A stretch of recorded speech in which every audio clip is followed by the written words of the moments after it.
គេថាពេលវេលាដែលកូនឲ្យយើងមិនត្រឹមតែ10ឆ្នាំទេបងប្អូនស្ដាប់ឲ្យច្បាស់ណាមិនមែនពេលវេលាដែលយើងឲ្យកូនទេណាគឺពេលវេលាដែលកូនឲ្យយើងគឺមានត្រឹមតែ10ឆ្នាំទេបន្ទាប់ពី10ឆ្នាំទៅគឺគេមានមិត្តភ័ក្តិគេចូលចិត្តមានពេលវេលាផ្ទាល់ខ្លួនគេហើយ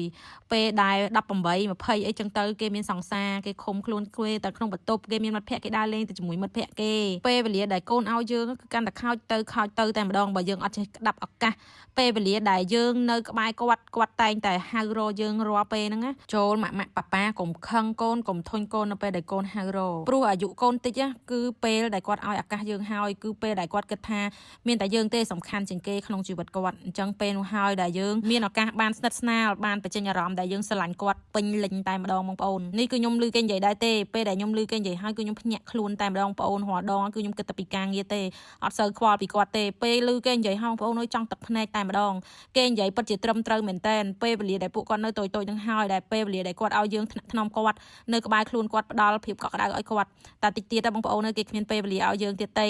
ហើយថ្ងៃនេះដែរគឺកូនខ្ញុំនឹងគឺចង់ញ៉ាំបាយស្រូបស្នាដៃម៉ាក់ជាខ្លាំងឥឡូវហ្នឹងជាពេលដែលគេចូលចិត្តស្នាដៃយើងហើយបងប្អូនអញ្ចឹងចាប់ឱកាសនេះឲ្យបានអូនតងអត់ទាន់ដល់វ័យដែលទាញ៉ាំអីក្រៅទេបងលៀបវិញណាគឺដល់វ័យហើយចូលចិត្តទាទៅញ៉ាំនេះញ៉ាំនោះបងតងនៅចូលចិត្តស្នាដៃម៉ាក់ទេឃើញទេបងប្អូនអូនលៀបគឺចាប់ផ្ដើមមានមិត្តភ័ក្តិគឺចាប់ផ្ដើមចូលចិត្តនិយាយជាមួយមិត្តភ័ក្តិលេងជាមួយមិត្តភ័ក្តិអញ្ចឹងបទពិសោធន៍នេះគឺខ្ញុំធ្លាប់ជួប2ដងហើយបងប្អូនទី1គឺចិត្តខ្ញុំខ្លួនឯងតែម្ដងគឺខ្ញុំធ្លាប់គិតបែបនេះពេលដែលនៅពីក្មេងចូលចិត្តញ៉ាំរបស់ដែលម៉ាក់ញ៉ាំចូល